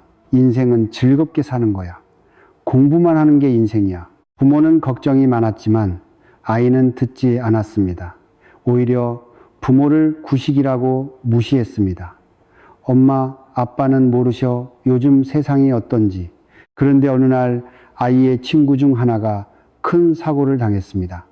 음주운전을 하다가 교통사고가 난 것입니다. 다행히 목숨은 건졌지만 평생 장애를 안고 살아야 했습니다. 그제야 아이가 정신을 차렸습니다. 내가 정말 어리석구나. 순간의 재미에 빠져서 정말 중요한 걸 놓칠 뻔했어. 그 아이는 완전히 달라졌습니다. 친구 선택도 신중하게 하고 공부에도 집중했습니다. 어머니는 매일 아들을 위해 기도했습니다. 우리 아이가 눈앞의 유혹에 넘어가지 않게 해 주세요. 정말 중요한 것이 무엇인지 알 수 있는 지혜를 주세요. 또 다른 가정의 이야기입니다. 대학생인 딸이 취업 준비로 스트레스를 받고 있었습니다. 대기업에 들어가야 해. 안 그러면 인생 실패야. 딸은 자신의 적성이나 관심사는 무시한 채 오직 회사의 명성만 보고 있었습니다. 아버지가 조언했습니다. 딸아, 회사 이름보다 네가 하고 싶은 일이 무엇인지 생각해봐. 행복하게 일할 수 있는 곳이 진짜 좋은 직장이야. 아빠가 현실을 몰라요. 요즘 세상에서는 좋은 회사에 들어가야 인정받아요. 하지만 딸이 원하는 대기업 시험에 계속 떨어졌습니다. 좌절감이 커질수록 자신감도 잃어갔습니다. 그런데 어느 날 작은 회사에서 연락이 왔습니다. 딸의 전공과 관심사에 정확히 맞는 일이었습니다. 처음에는 망설였지만 면접을 보러 갔습니다. 그곳에서 자신이 정말 하고 싶었던 일을 발견했습니다. 아빠가 맞았어요. 회사 크기가 아니라 내가 무엇을 하느냐가 중요한 거였네요. 지금 그 딸은 작은 회사에서 일하지만 매우 행복합니다. 자신이 좋아하는 일을 하며 성장하고 있습니다. 아버지는 매일 딸을 위해 기도했습니다. 우리 딸이 남들의 시선에 휘둘리지 않게 해주세요. 자신에게 정말 소중한 것이 무엇인지 알 수 있는 지혜를 주세요. 반야심경에서 부처님께서는 이렇게 말씀하셨습니다. 반야바람일다는 지혜의 완성이다. 진리를 꿰뚫어 보는 지혜야말로 모든 고통에서 벗어나는 길이다. 네 번째 기도, 올바른 인연을 맺기를 기도합니다. 인생에서 만나는 사람들이 우리를 만들어 갑니다. 좋은 사람들을 만나면 좋은 영향을 받고 나쁜 사람들을 만나면 나쁜 길로 빠질 수 있습니다. 한 중학생의 이야기입니다. 새 학기가 시작되면서 반 친구들과 어울리기 시작했습니다. 처음에는 재미있었지만 점차 문제가 생겼습니다. 그 친구들이 다른 아이들을 괴롭히는 일에 가담하게 되었습니다. 너도 같이 하지 않으면 우리랑 친하게 지낼 수 없어. 협박에 가까운 말에 아이는 어쩔 수 없이 따라 했습니다. 하지만 마음은 편하지 않았습니다. 집에 와서 부모에게 털어놓을 수도 없었고 혼자 고민이 많았습니다. 그런데 어느 날 새로운 친구를 만났습니다. 전학온 아이였는데 성격이 밝고 다른 사람을 돕는 것을 좋아했습니다. 왜 다른 애들을 괴롭혀? 그런 건 재밌는 게 아니야. 새 친구의 말에 깊이 생각하게 되었습니다. 점차 기존 친구들과 거리를 두고 새 친구와 어울리기 시작했습니다. 새 친구를 통해 봉사 활동도 하고 공부도 열심히 했습니다. 좋은 친구를 만나니까 나도 좋은 사람이 되고 싶어. 부모는 아이의 변화를 보며 감사했습니다. 매일 밤 아이를 위해 기도했습니다. 우리 아이가 좋은 친구들을 만나게 해주세요. 서로 도우며 함께 성장할 수 있는 인연을 만나게 해주세요. 또 다른 대학생의 이야기입니다. 대학에 입학한 후 선배들과 어울리게 되었습니다. 그 선배들은 공부보다는 놀기를 좋아했습니다. 수업을 빼먹고 술을 마시는 것이 일상이었습니다. 대학은 놀아야 하는 거야. 공부는 나중에 하면 돼. 선배들의 말에 따라 하다 보니 성적이 떨어졌습니다. 그런데 어느 날 도서관에서 공부하던 중 한 선배를 만났습니다. 그 선배는 다른 선배들과는 달랐습니다. 나는 대학 시절이 가장 많이 배울 수 있는 시간이라고 생각해. 지금 열심히 공부해야 나중에 하고 싶은 일을 할 수 있어. 그 선배는 성적도 우수했고 다양한 활동에도 참여했습니다. 무엇보다 미래에 대한 확실한 계획이 있었습니다.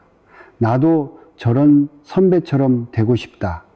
그 후 공부하는 선배들과 어울리기 시작했습니다. 함께 스터디 그룹도 만들고 서로 격려하며 공부했습니다. 덕분에 성적도 오르고 미래에 대한 비전도 생겼습니다. 좋은 선배들을 만난 덕분에 내 인생이 바뀌었어.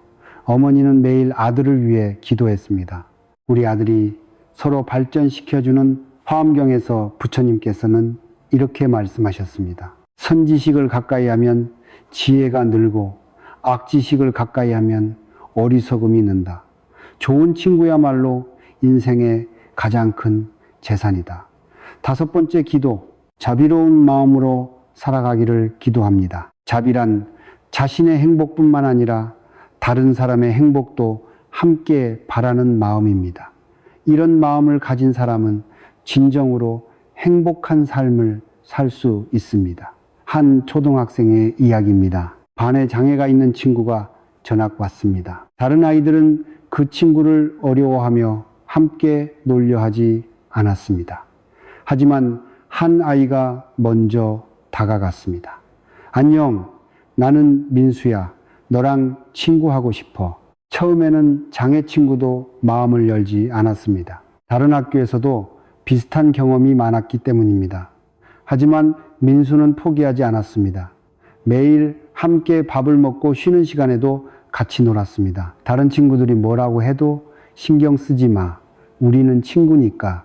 점차 다른 친구들도 장애 친구를 받아들이기 시작했습니다. 민수의 따뜻한 마음이 전염된 것입니다. 결국 그 장애 친구는 반의 일원이 되어 모든 아이들과 어울렸습니다.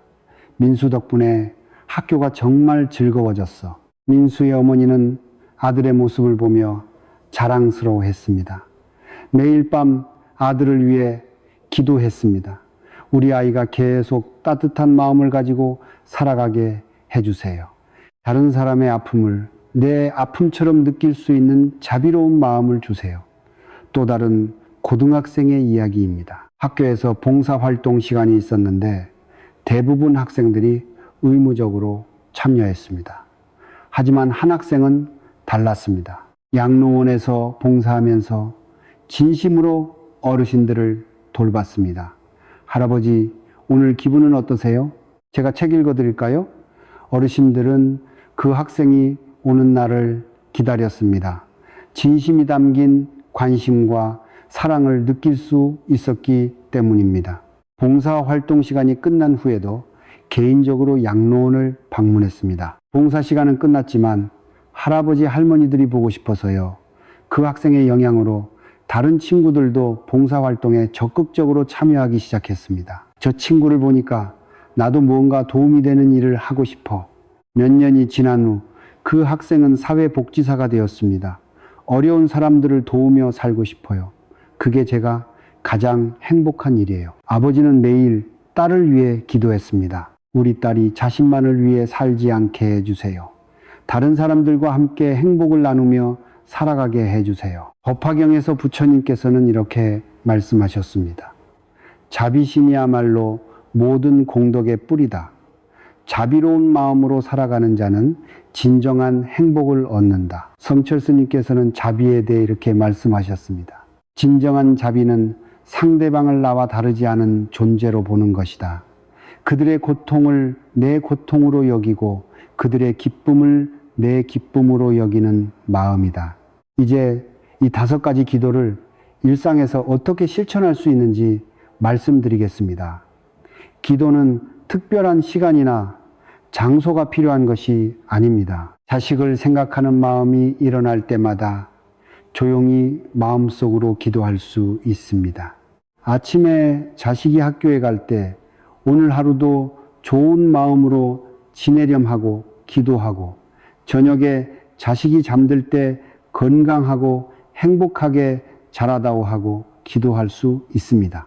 중요한 것은 기도의 내용입니다. 단순히 성적이 오르기를 바라거나 좋은 직장에 들어가기를 바라는 것이 아니라 자식이 올바른 인격을 갖춘 사람이 되기를 바라는 마음입니다. 한 어머니는 매일 자식을 위해 이렇게 기도했습니다. 우리 아이가 탐욕에 물들지 않고 가진 것에 만족하며 살게 해주세요. 화가 나는 일이 있어도 미움에 머물지 않고 용서할 줄 알게 해주세요. 눈앞의 이익에 현혹되지 않고 지혜롭게 판단할 수 있게 해주세요.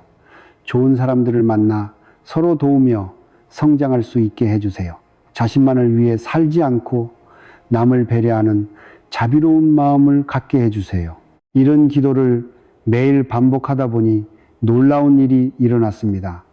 자식이 변하기 전에 자신이 먼저 변하고 있었습니다. 내가 아이에게 바라는 것들을 나부터 실천해야겠구나. 탐욕에 물들지 말기를 바랐는데 정작 자신이 더 많은 것을 원하고 있었습니다. 아이가 화내지 말기를 바랐는데 자신이 더 자주 화를 내고 있었습니다. 기도를 통해 자신을 돌아보게 되었고 먼저 변화하려고 노력했습니다. 그러자 신기하게도 아이도 따라서 변화하기 시작했습니다. 엄마가 변하니까 우리 집 분위기도 좋아지고 나도 마음이 편해져. 이것이 바로 기도의 진정한 힘입니다. 상대방을 바꾸려는 욕심이 아니라 자신부터 바뀌는 것입니다. 또 다른 아버지의 경험담입니다. 아들의 성격이 너무 급해서 걱정이 많았습니다. 작은 일에도 쉽게 화를 내고 친구들과도 자주 다투는 성격으로 사회 나가서 어떻게 살까 매일 아들을 위해 기도했습니다. 우리 아들이 성급하지 않고 참을성을 가질 수 있게 해주세요. 그런데 어느 날 자신을 돌아보니 똑같았습니다. 자신도 아들만큼이나 성급하고 화를 잘 냈습니다.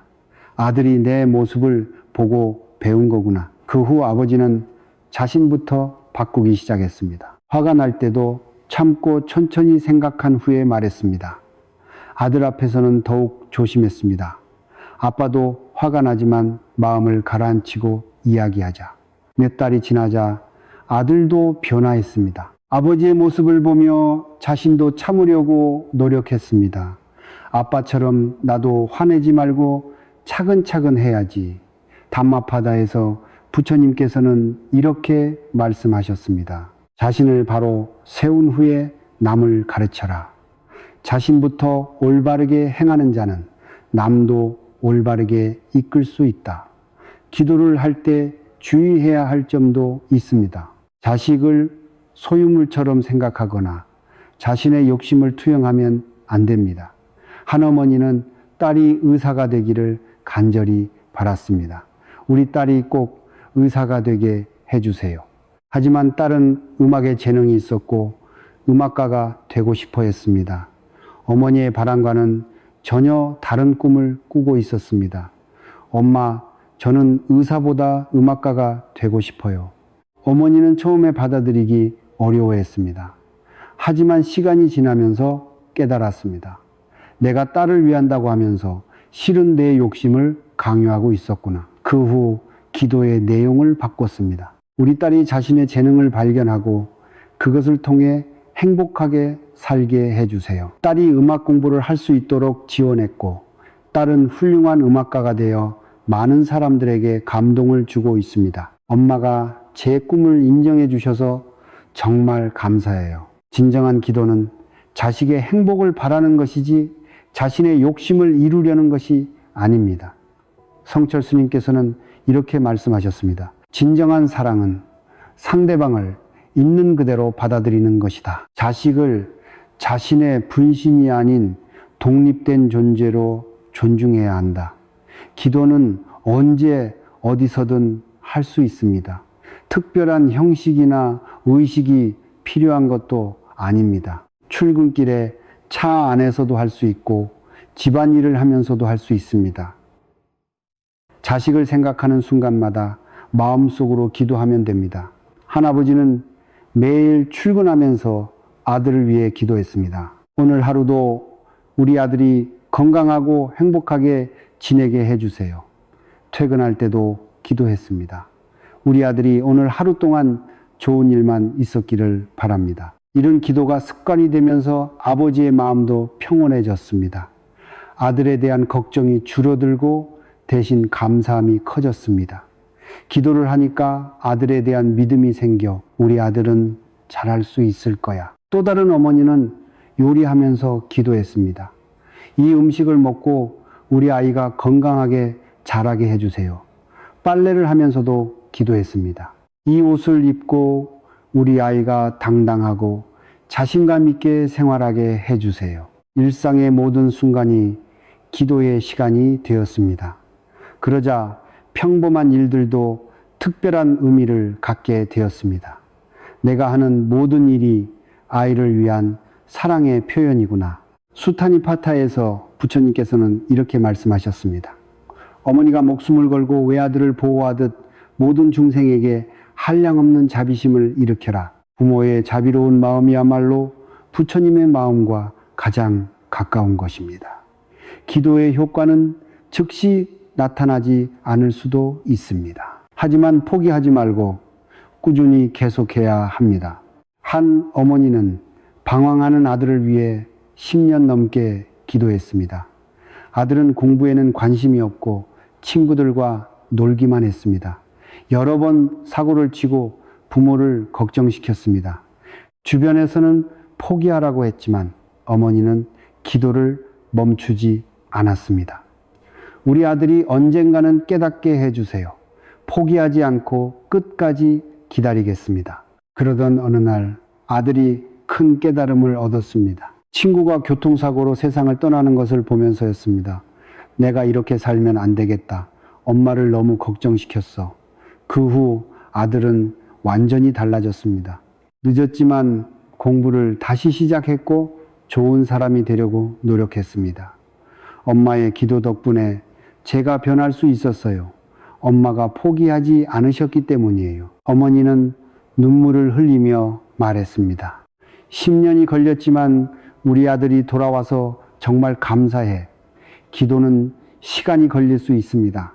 하지만 부모의 간절한 마음은 반드시 전해집니다. 법화경에서 부처님께서는 이렇게 말씀하셨습니다. 지성으로 부처님께 기도하면 반드시 감흥이 있다.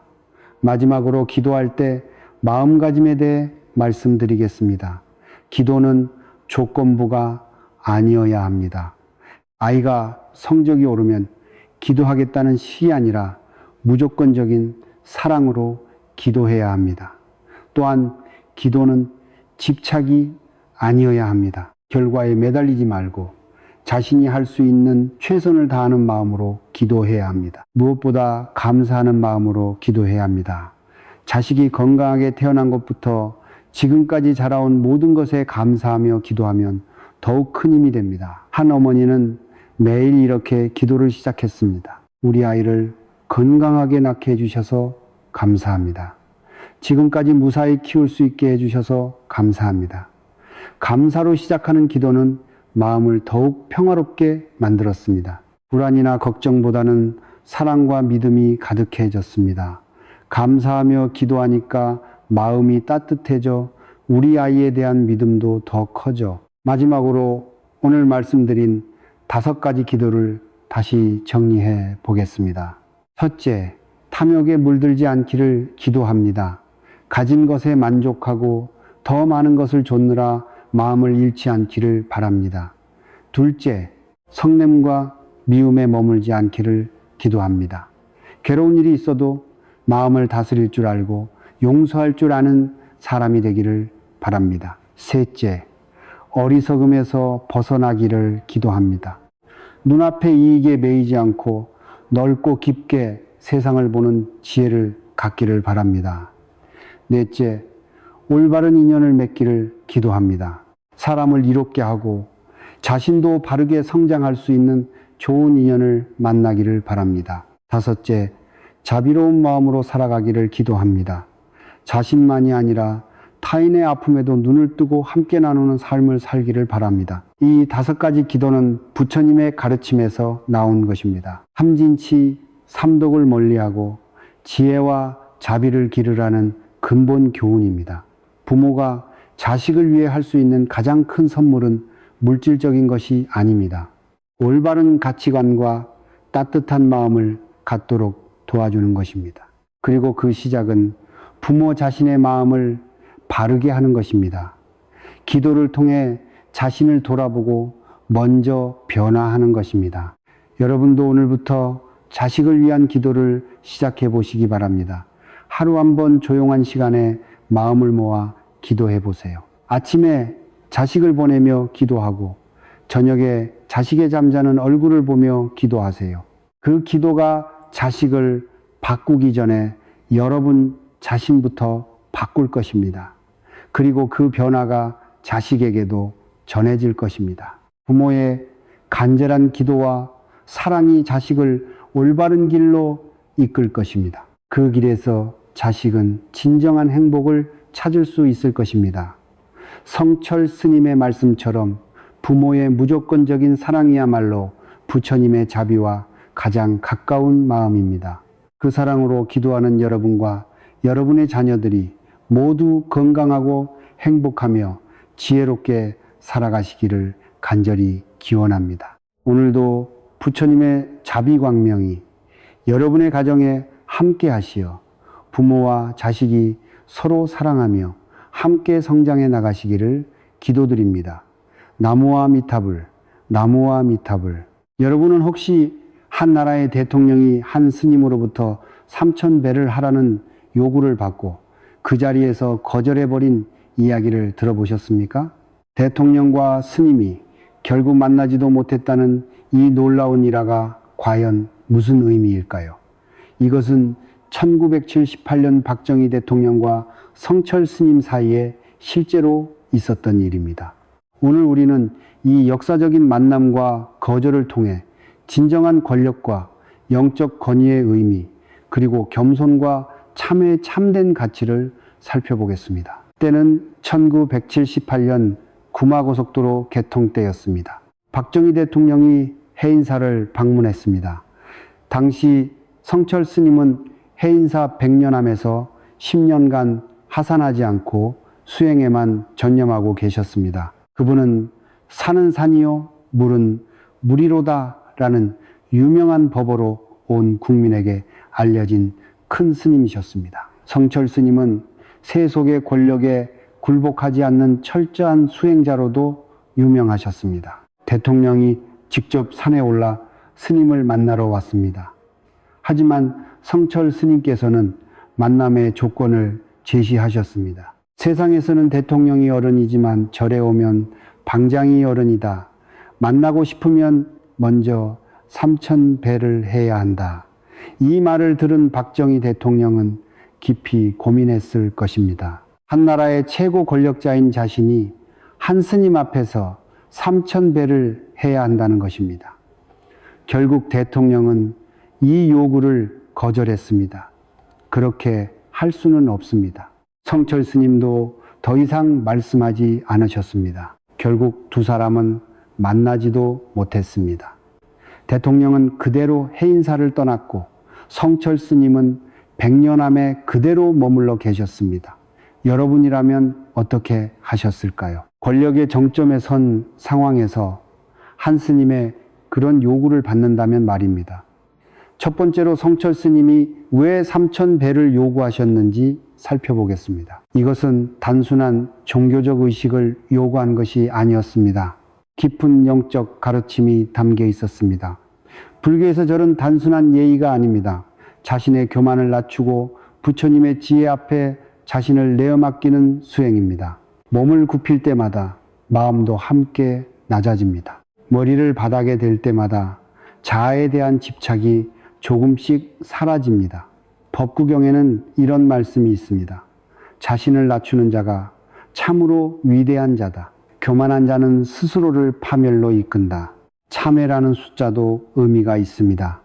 3000배는 전 세계를 뜻하기도 하고 마음 깊은 곳의 모든 번뇌를 의미하기도 합니다. 즉 3000배는 모든 교만과 아상을 내려놓는 완전한 참회를 상징하는 것이었습니다. 성철 스님께서는 권력의 정점에 선 대통령에게 진정한 지도자가 되려면 먼저 겸손해져야 한다는 메시지를 전하고 싶으셨던 것입니다. 대통령이든 일반인이든 부처님 앞에서는 모든 존재가 평등하다. 권력이 있다고 해서 특별한 것이 아니다.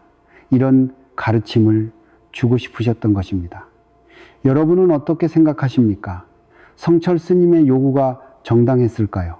아니면 지나쳤을까요? 두 번째로 박정희 대통령의 거절이 담고 있는 의미를 살펴보겠습니다. 박정희 대통령의 거절은 단순한 개인적 선택이 아니었습니다. 그 속에는 권력과 종교의 관계에 대한 깊은 철학적 문제가 담겨 있었습니다. 예로부터 권력자와 영적 권위자 사이의 갈등은 동서고금을 막론하고 존재해 왔습니다. 한국의 역사를 보면 왕들도 때로는 고승들 앞에서 겸손했지만 때로는 왕권의 위엄을 지키기 위해 거절하기도 했습니다. 박정희 대통령의 입장에서 생각해 보면 그 요구를 받아들이기 어려웠을 것입니다. 첫째, 체면의 문제였습니다. 내가 대통령인데 어떻게 한 스님 앞에서 그렇게 많은 절을 할 수 있단 말인가? 둘째, 정치적 파장을 우려했을 것입니다. 만약 3000배를 했다면 정치적으로 어떻게 해석될지 걱정했을 수도 있습니다. 대통령이 한 스님 앞에서 무릎을 꿇었다는 정치적 부담을 우려했을 것입니다. 셋째, 권위에 대한 생각의 차이였습니다. 대통령은 세속적 권위를 중시했고 성철 스님은 영적 권위를 중시했습니다. 하지만 성철 스님의 관점에서 보면 그런 정치적 계산이야말로 버려야 할 세속적 집착이었을 것입니다. 진정한 지도자라면 진리 앞에서는 모든 체면을 내려놓고 겸손해야 한다고 보셨을 것입니다. 화엄경에서 부처님께서는 이렇게 말씀하셨습니다. 일체 중생이 다 부처가 될 수 있는 불성을 가졌으니 지위의 높낮이에 관계없이 서로 존중해야 한다. 여러분은 누구의 편을 들겠습니까? 권위를 지킨 대통령일까요? 원칙을 지킨 성철 스님일까요? 세 번째로 이 만나지 못한 만남이 우리에게 주는 교훈을 살펴보겠습니다. 이 사건은 두 가지 다른 가치관의 충돌이었습니다. 하나는 세속적 권위와 체면을 중시하는 가치관이고 다른 하나는 영적 진리와 겸손을 중시하는 가치관이었습니다. 성철 스님께서는 끝까지 자신의 원칙을 지키셨습니다. 대통령이 와도 아첨하지 않으시고 해야 할 말씀은 분명히 하셨습니다. 이것이야말로 진정한 종교인의 모습이었습니다. 권력 앞에서 굽히지 않는 영적 권위였습니다. 반면 박정희 대통령도 자신의 입장을 지켰습니다. 세속적 권력자로서의 체면과 권위를 포기하지 않았습니다. 그렇다면 누가 옳았을까요? 이것은 쉽게 판단할 수 있는 문제가 아닙니다. 하지만 우리가 배울 수 있는 것은 각자가 자신의 신념에 따라 일관되게 행동했다는 점입니다. 성철 스님은 타협하지 않는 영적 스승의 모습을 보여주셨고 박정희 대통령은 현실 정치인의 한계를 보여주었습니다. 한 정치학자의 말입니다. 권력자가 종교인 앞에서 겸손해지는 것은 그 사회의 건전함을 보여주는 지표다. 하지만 다른 관점도 있습니다. 종교도 지나친 권위를 내세우면 사람들을 멀어지게 만들 수 있다. 법화경에서 부처님께서는 이렇게 말씀하셨습니다. 진리를 전하는 자는 왕 앞에서도 두려워하지 않고 진실을 말해야 한다. 이제 우리 자신을 돌아봅시다. 여러분은 어떤 상황에서 체면 때문에 진리를 외면한 적이 있으십니까? 네 번째로 성철 스님의 삼천배가 담고 있는 깊은 의미를 살펴보겠습니다. 성철 스님은 누구를 막론하고 자신을 만나러 오는 사람들에게 삼천배를 요구하셨습니다. 대통령도 예외가 아니었고 어린아이도 예외가 없었습니다. 이것은 단순히 사람을 괴롭히려는 것이 아니었습니다. 깊은 교육적 의미가 담겨 있었습니다. 첫째, 평등 사상입니다. 부처님 앞에서는 모든 존재가 평등합니다. 대통령도 농부도 학생도 모두 똑같은 중생입니다. 둘째, 겸손의 실천입니다. 절을 하는 것은 자신의 교만을 낮추는 수행입니다. 높을수록 더욱 필요한 수행입니다. 셋째, 진정성의 시험입니다. 정말로 간절한 마음이 있는지 아니면 그냥 호기심인지 구별하는 기준이었습니다. 한 기업가의 이야기입니다. 사업이 크게 성공해서 교만해져 있을 때 성철 스님을 만나려고 해인사에 갔습니다. 삼천배를 하라는 말을 듣고 처음에는 화가 났습니다. 내가 뭔데 이런 굴욕을 당해야 하나? 하지만 곰곰 생각해 보니 자신이 너무 교만했다는 것을 깨달았습니다. 결국 삼천배를 하기로 결심했습니다. 처음 몇백 번은 형식적으로 했습니다. 하지만 1000번, 2000번을 거듭하면서 마음의 변화가 일어나기 시작했습니다. 내가 지금까지 얼마나 오만했던가, 직원들을 얼마나 무시했던가, 가족들에게 얼마나 거만했던가. 3000번째 절을 마칠 때는 완전히 다른 사람이 되어 있었습니다. 이제야 진정한 겸손이 무엇인지 알겠다. 그 후 회사 경영 방식이 완전히 바뀌었습니다. 직원들의 의견을 경청하고 가족들에게도 더욱 따뜻하게 대했습니다. 관물양수경에서 부처님께서는 이렇게 말씀하셨습니다. 교만은 모든 선업을 파괴하고 겸손은 모든 공덕을 쌓는다. 여러분은 지금 어떤 자리에 계십니까? 그 자리에서 겸손을 잃지 않고 계십니까? 다섯 번째로 현대를 사는 우리에게 던지는 메시지를 살펴보겠습니다. 이 일화는 오늘날 우리에게도 많은 것을 시사합니다. 우리 모두는 크고 작은 권력과 지위를 가지고 살아갑니다. 직장에서의 지위, 가정에서의 역할, 사회에서의 명예 등이 모두 일종의 권력입니다. 그런데 이런 지위와 권력이 있을 때 우리는 어떤 마음가짐을 가져야 할까요? 성철 스님의 메시지는 분명합니다. 지위가 높을수록 더욱 겸손해야 한다. 하지만 현실에서는 어떻습니까? 승진을 하면 오히려 교만해지고 돈이 많아지면 거만해지는 경우가 많습니다. 한 정치인이 있었습니다. 처음 당선되었을 때는 국민을 위해 일하겠다고 다짐했습니다. 하지만 시간이 지나면서 권력의 달콤함에 빠졌습니다. 그런데 어느 날 성철 스님의 이야기를 듣게 되었습니다. 박정희 대통령도 거절한 3000배 이야기를 말입니다. 나라면 어떻게 했을까? 나도 체면 때문에 거절했을까? 그날 밤 깊이 생각해 보았습니다. 그리고 다음 날부터 마음을 바꿨습니다. 매일 아침 거울을 보며 다짐했습니다. 오늘도 겸손한 마음으로 국민을 섬기자. 또 다른 현대인의 문제인 SNS에서의 과시욕도 마찬가지입니다. 사람들은 자신을 더 크게, 더 성공한 것처럼 보이려 합니다. 하지만 성철 스님의 가르침을 되새겨보면 진정한 위대함은 겸손에서 나온다는 것을 알 수 있습니다. 그런 한 젊은이가 있었습니다. 좋은 대학을 나오고 좋은 회사에 취직했습니다. SNS에는 항상 성공한 모습만 올렸습니다.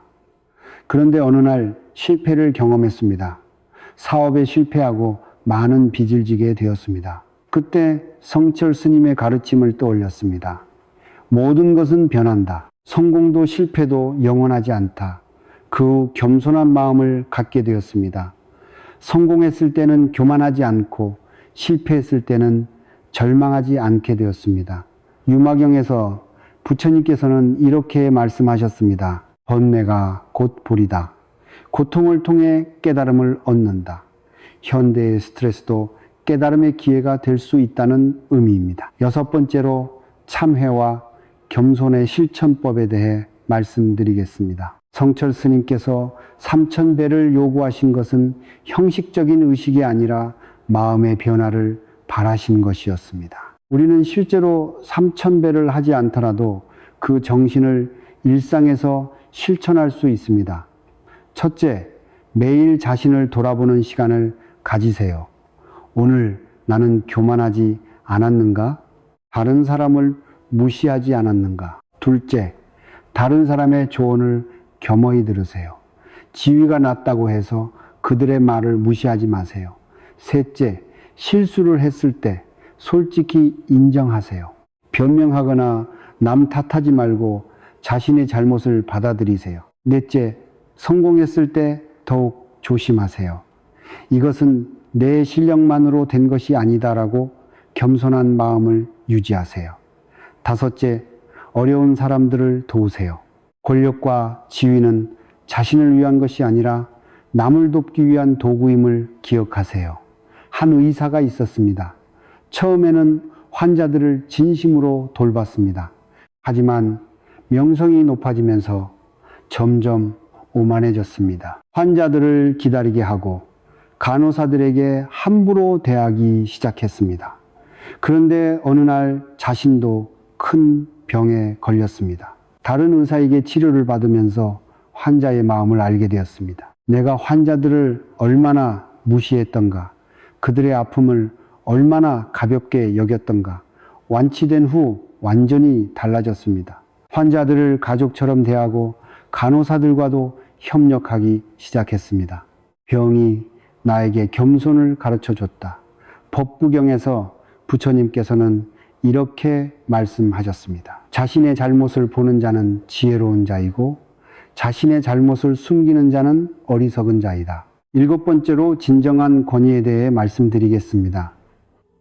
이 일화에서 우리가 주목해야 할 점은 성철 스님의 권위입니다. 스님은 어떤 권력이나 무력도 갖지 않으셨습니다. 하지만 그분의 영적 권위 앞에서는 대통령도 선택을 해야 했습니다. 진정한 권위는 무엇일까요?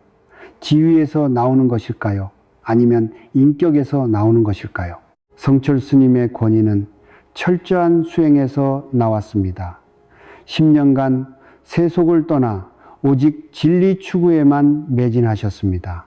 8년간 장잡으로 하시며 16년간 생식만 하시며 평생을 청빈하게 살아가셨습니다. 이런 삶 자체가 권위였습니다. 말로 설득하는 것이 아니라 삶으로 보여주는 권위였습니다. 한 교사의 이야기입니다. 처음에는 학생들을 통제하려고 권위적으로 대했습니다. 하지만 학생들은 따라오지 않았습니다. 그 후 마음을 바꿨습니다.